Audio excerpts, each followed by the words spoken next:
শুক্রবার মুক্তি পায় দেবরাজ সিনহা পরিচালিত ছবি ফেলুবকশী। সেখানে মুখ্য চরিত্রে অভিনয় করেছেন পরিমণি। কিন্তু ফেলুবকশী ছবির মুক্তির দিনে কলকাতায় অবস্থান করতে পারেননি তিনি। ভিসা জটিলতা থাকায় দেশেই আটকে ছিলেন এই নায়িকা। এতে তিনি যে ওপার বাংলার সহশিল্পীদের খুব মিস করেছেন তা স্পষ্ট।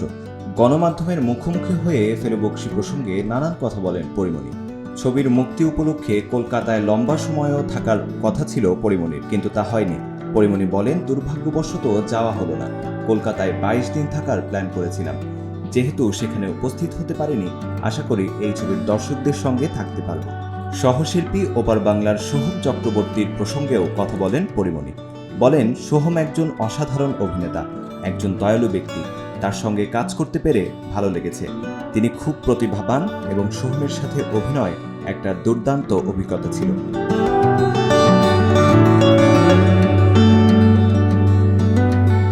পরিমণি আরও বলেন, পুরো কাস্ট ও ক্রু চমৎকার ছিল। আমি প্রত্যেকের কাছে কৃতজ্ঞ।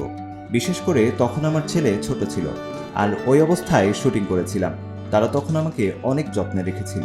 দেবরাজ সিনহা পরিচালিত ফেলুবকশী সিনেমাটিতে পরিমণি সোহম ছাড়াও অভিনয় করেছেন কলকাতার অভিনেত্রী মধুমিতা সরকার। ছবিতে দর্শকদের নজর কেড়েছেন পরিমণি। রহস্যে ঘেরা গল্পে তার চরিত্রটি বেশ গুরুত্বপূর্ণ। 3টি হত্যাকাণ্ড নিয়ে ছবির প্লট, আর প্রতিটি হত্যাকাণ্ডই একটির সঙ্গে আরেকটি সম্পৃক্ত। সেই হত্যাকাণ্ডগুলোর পেছনে পরীর হাত রয়েছে কিনা তার রহস্য জানা যাবে ছবিতে।